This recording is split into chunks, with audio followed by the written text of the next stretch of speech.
بسم اللہ الرحمن الرحیم۔ ذکر کے برکات اور فضائل، اس کے بارے میں جو احادیث ہے وہ تذکرہ چل رہا تھا۔ عن ابی سعید الخدری رضی اللہ عنہ ان رسول اللہ صلی اللہ علیہ وسلم قال لیذکرون اللہ اقوام فی الدنیا علی الفرش ممہدہ یدخلهم اللہ فی الدرجات العلی۔ ابو سعید خدری رضی اللہ تعالیٰ عنہ فرماتے ہیں کہ نبی علیہ الصلاۃ والسلام نے فرمایا، بہت سے لوگ ایسے ہیں کہ دنیا میں نرم نرم بستروں پر اللہ تعالیٰ کا ذکر کرتے ہیں، جس کی وجہ سے یدخلہم اللہ فی الدرجات العلی، اللہ جل جلالہ جنت کے اعلیٰ درجوں میں ان کو پہنچا دیتا ہے۔ اب ہم نے دیکھا ہے، سنا ہے، سوچتے بھی ہے کہ کوئی مشقت، کوئی سخت کام کریں گے تو اس کے بعد کوئی ترقی ملے گی۔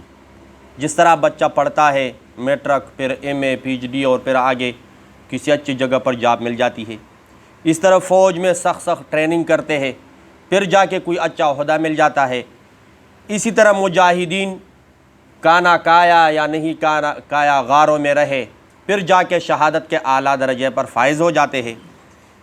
کوئی کام وہ سختی کے بعد ہی آسانی، ان مع العسر یسرا، لیکن ذکر ایک ایسی نعمت ہے اللہ کا اپنے بندوں پر کہ جو نرم نرم بستروں پر بھی کرے، اللہ رب العزت ان کو بھی اعلیٰ درجے نصیب کرتے ہیں۔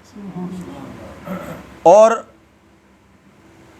ایک حدیث آپ لوگوں نے بار بار سنی ہوگی کہ ذکر کرنے والے کی مثال زندہ کی ہے، اور جو لوگ ذکر نہیں کرتے ان کی مثال۔ اس کا کیا مطلب؟ تو بہت سے توجیحات علماء نے بیان کی ہے، ان میں سے ایک یہ ہے کہ زندگی کا ہر شخص کو محبوب ہے، اور ہر شخص ہی گھبراتا ہے۔ حضور صلی اللہ علیہ وسلم کا فرمان ہے، جو اللہ کا ذکر نہیں کرتا وہ زندہ بھی مردے ہی کے حکم میں ہے۔ وہ زندہ بھی، اگرچہ بظاہر ڈھانچہ وہ زندہ ہمیں نظر آ رہا ہے، لیکن حقیقت میں وہ کیا ہے؟ کیوں؟ اس لیے کہ جو دل ہے وہ اس کا مردہ ہے، وہ اس کا کیا ہے؟ مردہ ہے۔ حکیم ترمذی رحمۃ اللہ علیہ کہتے ہیں کہ اللہ کا ذکر دل کو تر کرتا ہے، اور یہ تری پھر وہ دلم نرم ہو جاتا ہے۔ وہ دل کیا ہو جاتا ہے؟ تو وہ پھر گناہوں کی طرف نہیں جاتا، وہ نیکیاں ہی نیکیاں کرتا ہے بندہ۔ اور خواہشات، گناہ کا کام، یہ تپش پیدا کرتا ہے دل میں، اور اس تپش کی وجہ سے وہ دل سخت ہو جاتا ہے، پھر اس کے اوپر کوئی واعظ نصیحت اثر نہیں کرتا، اور پھر گناہوں میں ترقی کرتا رہتا ہے۔ اللہ رب العزت ہم سب کو زیادہ سے زیادہ ذکر کرنے کی توفیق عطا فرمائے۔ اور ایک حدیث ہے، طوبیٰ لمن وجد فی صحیفتہ استغفارا کثیرا، کہ خوشخبری ہے ان لوگوں کے لیے جن کی زبان اللہ کے ذکر سے اور استغفار سے کیا ہو؟ تر ہو۔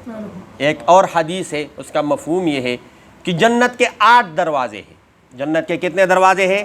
ایک دروازہ خاص صرف اور صرف ذاکرین کے لیے، اور فرماتے ہیں کہ جو ذکر کرتے ہیں اللہ رب العزت اس سے ملاقات بستروں میں بھی کرتے ہیں اس بندے سے، اور اگر وہ چلتا ہے تو چلتے ہوئے بھی اس سے ملاقات کرتے ہیں۔